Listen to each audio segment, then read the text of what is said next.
Potential. ठीक है, so प्यारे बच्चों, in our today lecture to discuss about our new topic that is electric potential at a point due to an electric dipole.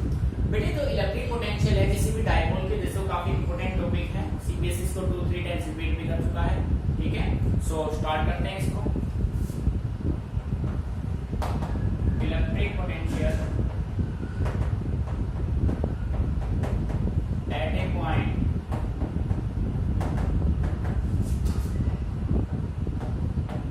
Due to an electric dipole.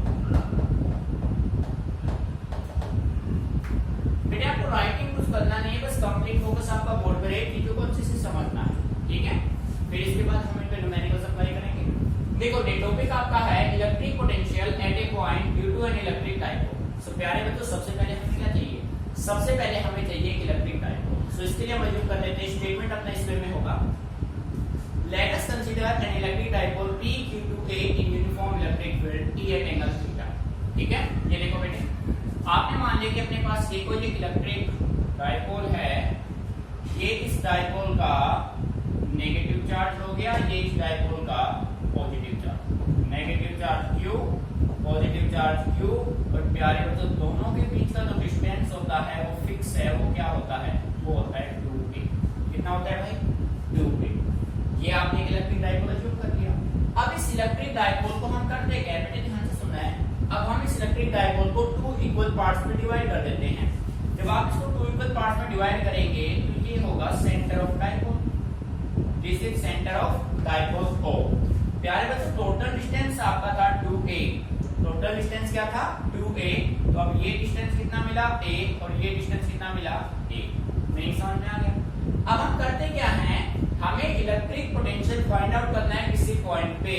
तो प्यारे बच्चों, point का measurement हमेशा centre of dipole से होता है। तो आपने क्या किया, यहां से सेंटर ऑफ डायपोल से, सेंटर ऑफ डायपोल से r डिस्टेंस पे, कितने डिस्टेंस पे? r डिस्टेंस पे एक पॉइंट मान लिया P। और बेटे इसी पॉइंट P पे हमें फाइंड आउट करना है इलेक्ट्रिक पोटेंशियल।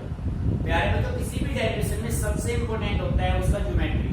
ये ज्योमेट्री अच्छे से आपने समझ लिया ना, तो कंप्लीट डेरिवेशन आप इजीली सोल्व कर पाएंगे। ठीक है, देखो अब बेटे पॉइंट P पे इफेक्ट आप देखेंगे +q का और -q का, तो ये कंडीशन आप मेंटेन करेंगे भाई। ठीक है, तो बेटे ये होगा डिस्टेंस r1, और ये कंडीशन जब आप मेंटेन करेंगे तो प्यारे बच्चों ये जो डिस्टेंस आपका होगा ये अपना कितना होगा? r2। बेटे देखो ध्यान से समझना चीजों को, ये डिस्टेंस अपना कितना था? r था।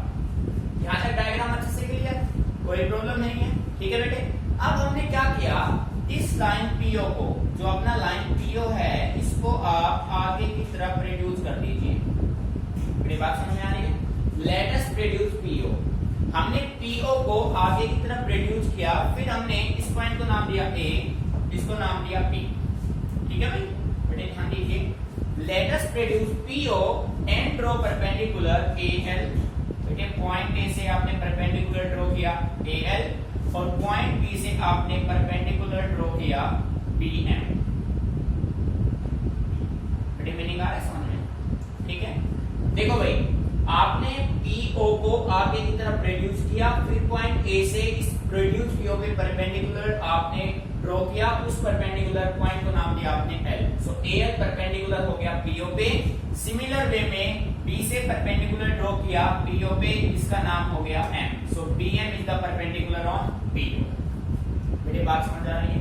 सो AL और BM अपने हो गए परपेंडिकुलर। बेटे ये एंगल थीटा, ये एंगल कितना बन रहा है? थीटा। मीनिंग आ रहा है समझ में? अब थीटा के सामने वाला परपेंडिकुलर, थीटा के सामने वाला परपेंडिकुलर, थीटा जिसके साथ बना वो बेस, ये हो गया hypotenuse.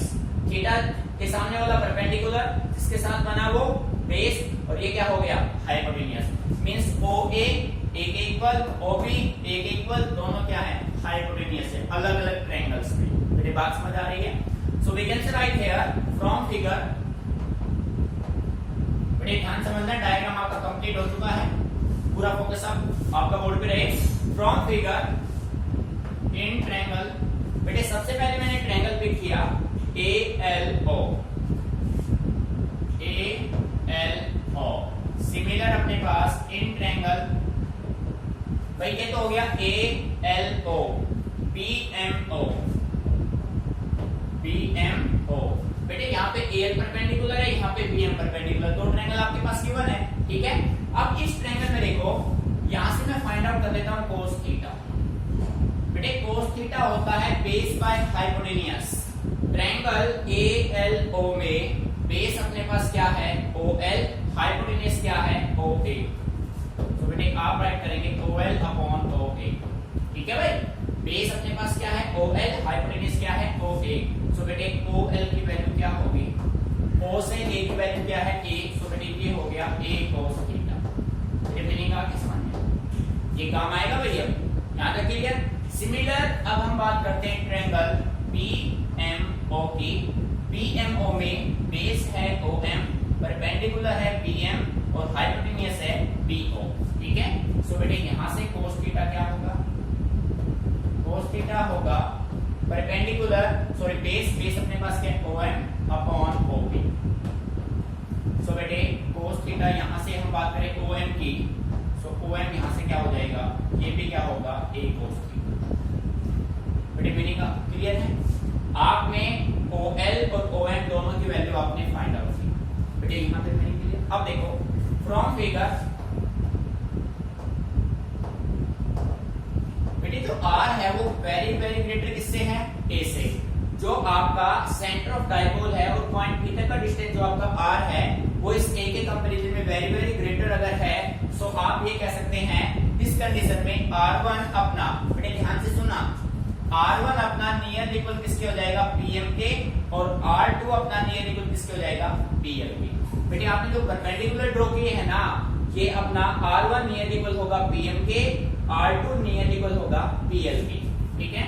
So we can write here R1 nearly equal PM के। अब बेटे डायग्राम से देखो, PM मेजरमेंट सारा करते हो आप सेंटर ऑफ डायपोल से, जैसा आप इक्वेटोरियल एक्सल लाइन ऑलरेडी कर चुके हैं इलेक्ट्रिक फील्ड में। बेटे मेजरमेंट करेंगे सेंटर, हमें डिस्टेंस चाहिए PM। अगर हम PO में से OM को सब्ट्रैक्ट कर दे तो बेटे क्या आ जाएगा PM आ जाएगा। कंप्लीट फोकस बोर्ड पे PM होगा PO minus OM।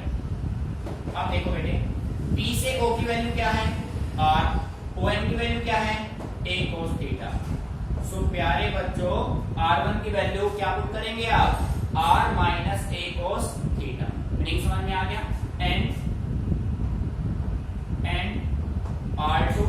R2 near equal किसके होगा, R2 मेजरमेंट है पॉइंट A से P तक का, और पॉइंट A का काम कौन करेगा L। सो P से L तक का डिस्टेंस। अब बेटे मेजरमेंट करेंगे सेंटर से, अगर हम PO में OL ऐड कर दें, PM जमा OL क्या होगा R प्लस, सॉरी यहाँ R plus a cos theta. बेटे मीनिंग समझ में आ रहा है। अब अपना कंसेप्ट बिल्कुल सिंपल है। अब हमें करना क्या है, अपने पास R1 R2 आ चुके, अब हमें इलेक्ट्रिक पोटेंशियल फाइंड आउट करना है पॉइंट P पे due to plus Q and due to minus Q, ठीक है बेटे फोकस कीजिए। Now right here electric potential at P due to plus Q। अब प्यारे तो जैसा कि आप जानते हैं इलेक्ट्रिक पोटेंशियल एक स्केलर क्वांटिटी है, और स्केलर क्वांटिटी में प्लस का इफेक्ट प्लस होगा, माइनस का इफेक्ट माइनस होगा। So we can write here V1 is equal to plus Q upon 4 pi epsilon not R1। क्या होगा बेटे R1। अब R1 की वैल्यू अपने पास क्या है Q upon 4 pi epsilon not R1 क्या बेटे R minus a cos theta. बेटे यहां तक मीनिंग समझ में आ गया। V1 हो गया। सिमिलर वे में आप फाइंड आउट कर लो electric potential at P due to minus Q। So बेटे माइनस Q से क्या होगा V2 is equal to minus, ये ध्यान देना भाई पोटेंशियल स्केलर क्वांटिटी है, इसी वजह से प्लस का इफेक्ट प्लस, माइनस का इफेक्ट माइनस। माइनस का क्यों 4 पाई एप्सिलॉन नॉट R2। बेटे R2 की वैल्यू क्या है R plus a cos theta. Value कर दीजिए minus Q upon 4 pi epsilon not r plus a cos theta. बेटे मीनिंग यहां तक समझ में आ गया। अब हम फाइंड आउट कर लेंगे net potential at point P, ठीक है। तो देखो बेटे total electric potential at P। So point P पे जो नेट पोटेंशियल होगा वो उनका एल्जेब्रिक सम हो जाएगा भाई। सो आप कह सकते हैं V is equal to V1 plus V। बेटे V इज इक्वल टू, अब देखो V1 की वैल्यू गिवन है, V2 इन दोनों में कॉमन क्या है 4 पाई Q upon 4 pi epsilon not, दोनों में कॉमन है, उसको मैं बाहर ले लेता हूं। Q upon 4 pi epsilon not common आपने लिया, 1 upon r minus a cos theta. अब बेटे साइन क्या है, ये माइनस प्लस से साइन हो, प्लस से मल्टीप्लाई होकर क्या आएगा minus 1 upon r plus a cos theta. बेटे मीनिंग यहां तक अच्छे से क्लियर, ठीक है। अब देखो आप एलसीएम ले लीजिए, q upon 4 pi epsilon not. बेटे इन दोनों का जो एलसीएम होगा ना, आप ये देखो ये फॉर्मूला बन रहा है a प्लस p और a minus p, a square minus b square का फॉर्मूला होता है a plus p a minus b। सो बेटे आप यहां पे राइट करेंगे r square minus a square cos square theta हो गया एलसीएम। इसको इस साइड ले आओ, r plus a cos theta minus r और माइनस माइनस प्लस का क्या हो गया बेटे a cos थीटा। बेटे प्लस माइनस का फोकस रखना है, इसको इस साइड रखा, इसको इस साइड रखा, रिजल्ट हो गया बेटे r से r हो गया cancel out. So we can write here V is equal to Q upon 4 pi epsilon naught। बेटे a 2a cos theta by r square minus a square cos square theta। बेटे बात समझ में आ रही है। अब आप यहां से देखो, but we know that Q into 2a, ये 2a और ये Q। बेटे आप इलेक्ट्रिक डाइपोल मोमेंट एक टॉपिक स्टडी कर चुके हैं। Q into 2a अपना होता है इलेक्ट्रिक डाइपोल मोमेंट P के इक्वल होता है बेटे, P के इक्वल होता है। सो आप ये कह सकते हैं कि V अपना होगा 2, यहां से हो चुका है complete.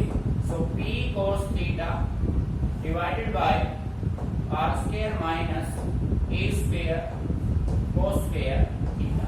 This is your required result for electric potential due to an electric dipole. बेटे मीनिंग समझ में आ रहा है। नेट पोटेंशियल पॉइंट P पे कितना होगा P cos theta by r square minus a square cos square theta, ठीक है। बेटे आप इसको एक बार ऑब्जर्व कर लीजिए।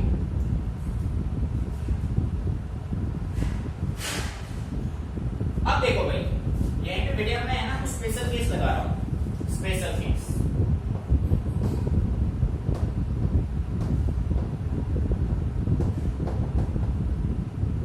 स्पेशल केस देखो बेटे, पॉइंट नंबर 1 फर्स्ट केस जो अपना होगा on the axial line,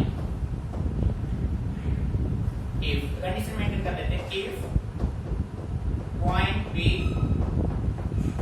point P lies on axial line. बेटे फर्स्ट कंडीशन आपने ये मेंटेन किया कि ये जो आपका पॉइंट P है ना, ये पॉइंट P कौन से लाइन पे एग्जिस्ट करे, एक्सियल लाइन पे, और एक्सियल लाइन पे लाई करेगा तो थीटा कितना बनेगा बेटे, थीटा बनेगा 0 डिग्री। थीटा कितना बनेगा 0 बनेगा। थीटा 0 बनेगा सो नेट पोटेंशियल क्या होगा P cos 0 बाय r square minus a square cos square 0 degree. बेटे cos 0 की वैल्यू क्या होती है 1 होती है। So we can say right here V is equal to P upon r square minus a square. ये रिजल्ट आ गया, ठीक है भाई। P cos थीटा को नहीं हो जाएगा अपने पास, नहीं समझ में आ रहा है। अब बेटे यहां पे आप एक कंडीशन और मेंटेन कर सकते हैं, if r very very greater than किससे हो a से। सो उस कंडीशन में जो अपना पोटेंशियल होगा ना, वो पोटेंशियल किसके बराबर होगा भाई, वो पोटेंशियल आपका होगा P upon r square. This is your required reason. बेटे किसी न्यूमेरिकल में इलेक्ट्रिक डाइपोल मोमेंट गिवन है, डिस्टेंस गिवन है, तो आप क्या फाइंड आउट कर सकते हैं? Electric potential. नहीं समझ में आ रहा है? सो स्पेशल केसेस आपको माइंड में रखने हैं। अब इसका सेकंड जो केस आप इंप्लीमेंट करेंगे ना, वो आपका होगा इक्वेटोरियल लाइन का। बेटे ध्यान से सुनना है भाई। सेकंड सिचुएशन हम ये बनाएंगे कि जो पॉइंट पी है वो अपना कौन से लाइन पे लाई करे? इक्वेटोरियल लाइन पे। बेटे इक्वेटोरियल लाइन पे case number 2 on equatorial line. बेटे इक्वेटोरियल लाइन पे थीटा कितना बन जाएगा? 90, और cos 90 की वैल्यू क्या हो जाएगी? 0, और cos 90 0 होगा तो इलेक्ट्रिक पोटेंशियल क्या हो जाएगा? 0 होगा। बात समझ में आ रही? तो स्पेशल केस अच्छी से माइंड में रखने हैं कि भाई electric potential due to an electric dipole कब 0 होगा, कब मैक्सिमम होगा? 0 कब होगा? जब आप इलेक्ट्रिक डाइपोल को और पॉइंट बी को एक ही लाइन पे रखे, मींस एक्सेल लाइन पे, तो मैक्सिमम इक्वेटोरियल पे रखे क्या हो जाएगा? मिनिमम 0। ठीक है, इसको अच्छे से समझिए। फिर में ऑलरेडी आप अपडेट कर चुके हैं, राइटिंग करना नहीं है, ओनली इसको समझना है। ठीक है,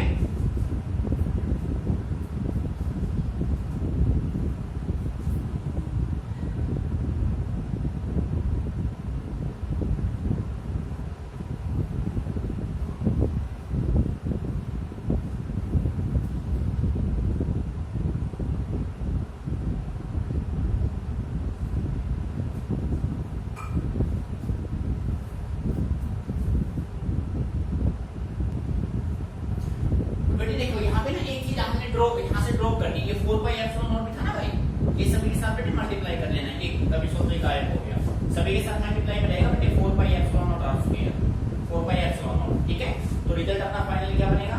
4πε0 r²। बेटे ध्यान रखना ये 4πε0 रहेगा यहाँ से। ठीक है, तो इस तरीके से आप इसको मेंटेन करेंगे तो फाइनल रिजल्ट आपका होगा v = p/4πε0 r²। बेटे टॉपिक काफी इंपॉर्टेंट है, अच्छे से इसको स्टडी करना है। ठीक है, फिर भी कोई प्रॉब्लम आपको लगे तो मेरे से डिस्कस कीजिए इसको। ठीक है,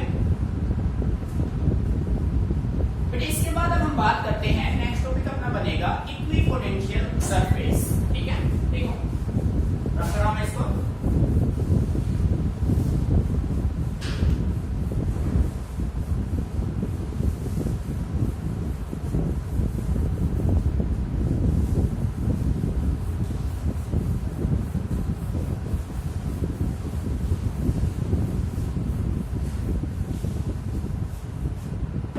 देखो बेटे नेक्स्ट टॉपिक आपका है इक्विपोटेंशियल सरफेस। भाई देखो नाम से क्लियर हो रहा है, equipotential. Equi means equal, potential means potential, यानी कि आपके पास एक ऐसा सरफेस है जिसके हर एक पॉइंट पे पोटेंशियल क्या होगा? सेम होगा। बात समझ आ रही है? तो बेटे डेफिनेशन में आप राइट करेंगे it is a surface such that potential at every point on it is same। देखो ये एक सरफेस मान लिया, point A, point B, point C, point D. तो बेटे अब इसके हर एक पॉइंट पे पोटेंशियल सरफेस पे, it is a surface such that potential at every point is same। अगर इसका पोटेंशियल मान लो 2 वोल्ट है तो इसका भी कितना होगा? यानी कि हर एक पॉइंट का वोल्ट सरफेस पे क्या रहेगा बेटे? 2 वोल्ट रहेगा। 10 है तो 10 वोल्ट रहेगा, 100 है तो 100 रहेगा, V है तो V रहेगा। नहीं समझ में आ रहा है? तो बेटे डेफिनेशन बिल्कुल सिंपल है, equipotential surface is a surface such that the potential at every point on it is same. इसके हर एक पॉइंट पे पोटेंशियल क्या होगा? सेम होगा। बिल्कुल क्लियर। अब बेटे बात करते हैं इसके प्रॉपर्टी जो कि काफी इंपॉर्टेंट है।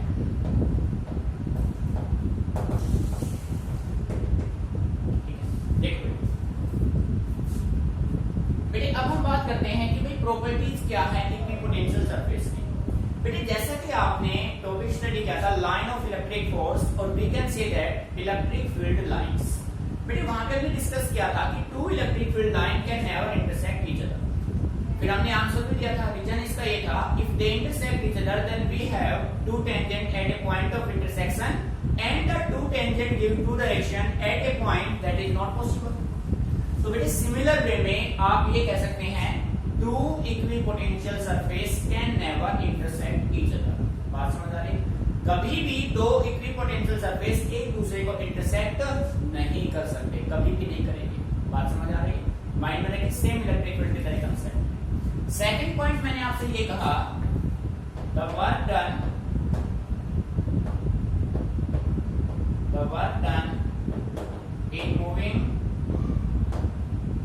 in moving a charge from one point to another point on an equipotential surface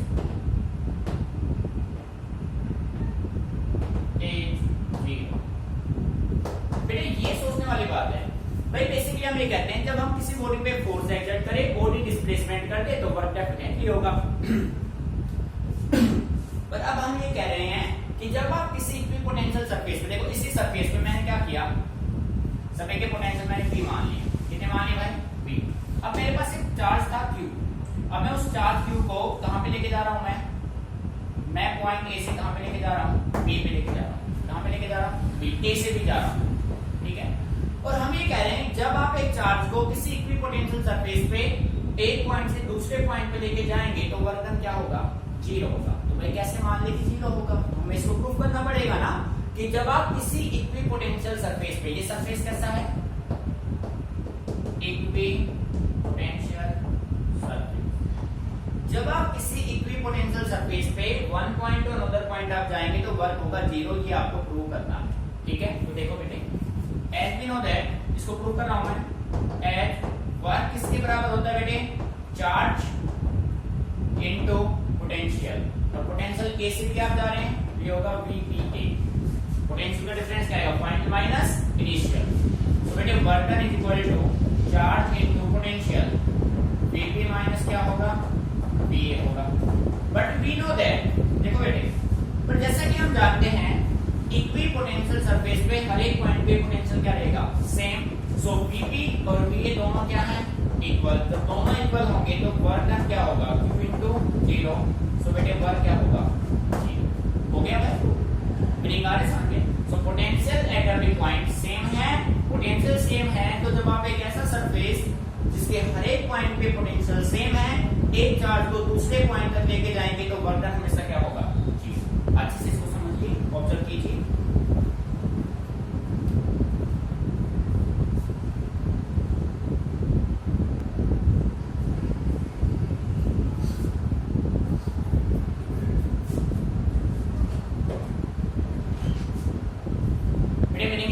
अब देखो सेकंड प्रॉपर्टी की हम बात करें तो बेटे हम ये कह सकते हैं,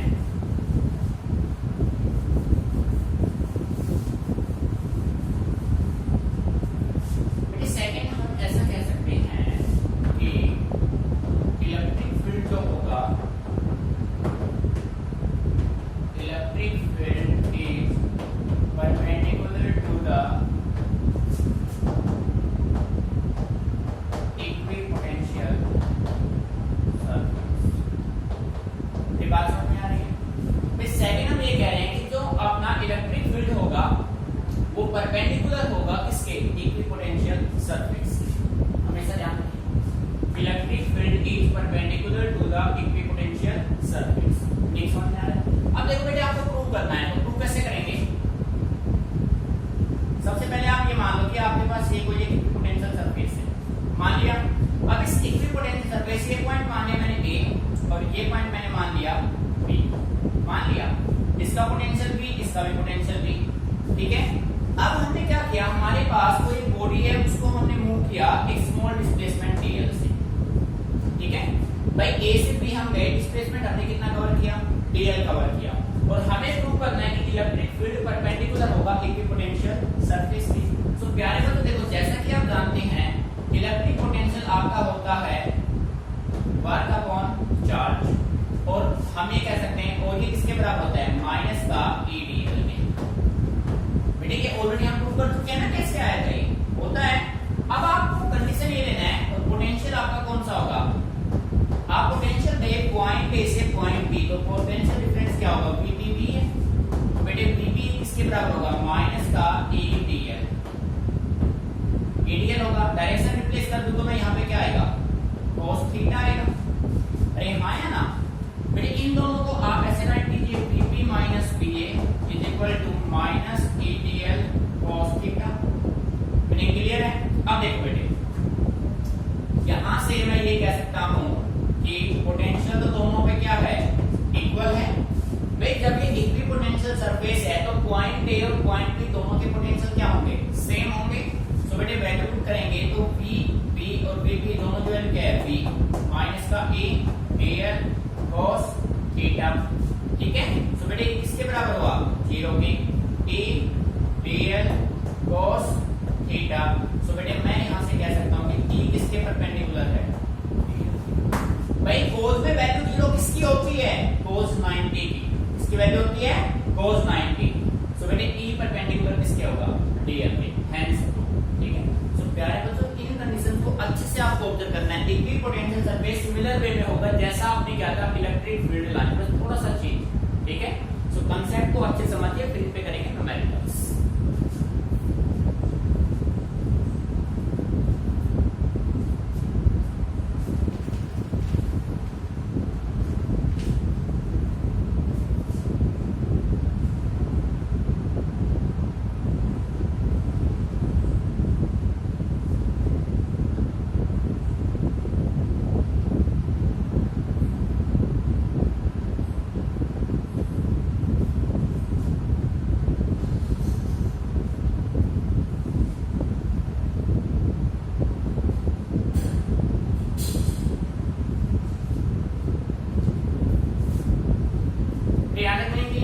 ठीक है भाई, फिर अब हम बात करते हैं representation of electric potential surface. ठीक है, रिप्रेजेंटेशन भाई शेप कैसे बनेंगे, रिप्रेजेंटेशन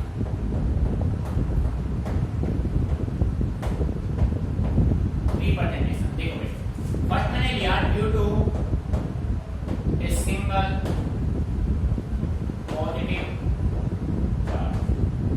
यार तो जैसा आप जानते हैं, आपने इलेक्ट्रिक फील्ड लाइन को भी रिप्रेजेंट किया था।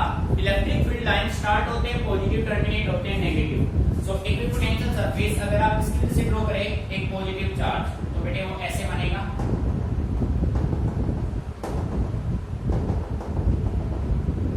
This is due to spherical charge.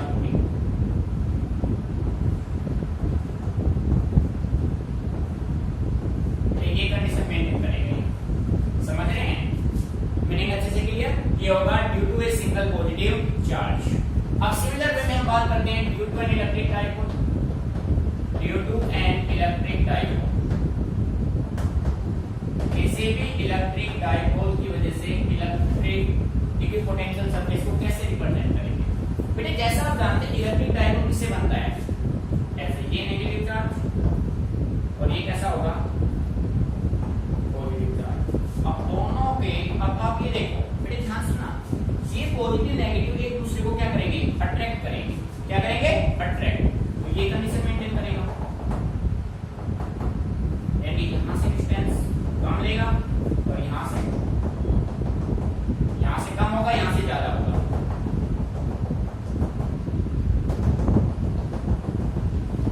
बेटे देखो इधर डिस्टेंस कम होता जा रहा है, इधर इंक्रीज, क्योंकि इसका जो कंप्लीट फोर्स है वो इस साइड लगेगा, इसका कंप्लीट फोर्स इस साइड लगेगा। तो ये कंडीशन मेंटेन करेगा, यहां से पीछे से कम, यहां से ज्यादा। नेक्स्ट कंडीशन ये बनाएंगे और ये नेक्स्ट कंडीशन ये बनाएगा, और दोनों क्या होंगे, दोनों एक पॉइंट। बात समझ आ रही है? तो बेटे एक्चुअलिटी में आप ये कह सकते हैं ये डबल शेप टाइप बना दो। सॉरी, ये शेप देखो, यहां से ये डिस्टेंस ज्यादा होगा, ये डिस्टेंस कम होगा, ये डिस्टेंस ज्यादा होगा, ये डिस्टेंस कम होगा, क्योंकि पॉजिटिव नेगेटिव एक दूसरे को क्या करेंगे, अट्रैक्ट करेंगे। और जब आप दोनों चार्ज यहाँ पे पॉजिटिव है, दोनों चार्ज नेगेटिव ले लेंगे, तो ये डबल शेप बनाएगा। कैसे शेप बनाएगा, डबल शेप बनाएगा, दो पॉजिटिव चार्ज की वजह से। ठीक है, तो बेटे इन इफेक्ट को अच्छे से आपको ऑब्जर्व करना है। क्लियर?